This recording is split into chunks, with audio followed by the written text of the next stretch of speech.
नमस्कार मित्रांनो, आज आहे 11 एप्रिल आणि मित्रांनो आजचा दिवस खूप महत्त्वाचा आहे. कारण सुद्धा असंच आहे की कारण आज जन्म झाला होता एका महान व्यक्तिमत्वाचा, एका महापुरुषाचा, ज्यांचं नाव आहे महात्मा ज्योतिराव फुले. महात्मा ज्योतिबा फुले यांच्या जयंतीनिमित्त सर्व बांधवांना हार्दिक शुभेच्छा.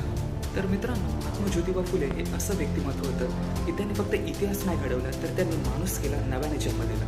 मित्रांनो, पूर्वीच्या काळामध्ये मुलींनी शिक्षण घेणं हे सुद्धा मोठं पाप मानलं जायचं. तर तेव्हा त्या काळामध्ये महात्मा ज्योतिबा फुले यांनी मुलींसाठी पहिली पुण्यामध्ये शाळा सुरू केली. तेव्हाच्या काळातले जे दलित होते, वंचित घटक होते, म्हणजे तेव्हाच्या काळामधले जे उच्चवर्णीय स्वतःला सोपाळ समजायचे, ते त्यांचा खूप हाल करायचे.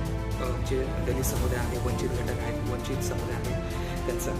तर महात्मा ज्योतिबा फुले त्यांचा आधार बनले आणि त्यांच्या आयुष्यासाठी लढले. ते खूप म्हणजे सॅक्रिफायसेस केले, त्यावेळेस त्यांच्यासाठी आवाज बनले. ही खूप मोठी गोष्ट आहे मित्रांनो, आणि ही आपण समजून घेतली पाहिजे. तर मित्रांनो, महात्मा ज्योतिबा फुले यांनी विधवांसाठी आश्रय दिला.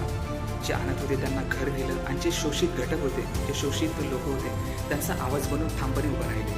मित्रांनो, महात्मा ज्योतिबा फुले यांच्या प्रत्येक कृतीमागे एक वेदना होती, समाज बदलण्याची एक तळमळ होती. मित्रांनो, त्यांच्या प्रत्येक अश्रूमागे एक स्वप्न होतं. ते स्वप्न होतं समतेचं, न्यायाचं आणि खऱ्या मानवतेचं. आणि हो मित्रांनो, महात्मा ज्योतिबा फुले फक्त समाज सुधारकच नव्हते, तर ते एका क्रांतीचे जनक सुद्धा होते.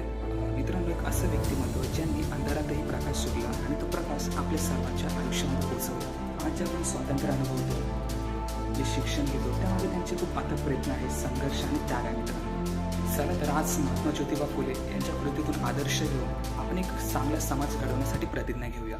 तर मित्रांनो, पुन्हा एकदा महात्मा ज्योतिबा फुले यांच्या जयंतीनिमित्त कोटी कोटी अभिवादन.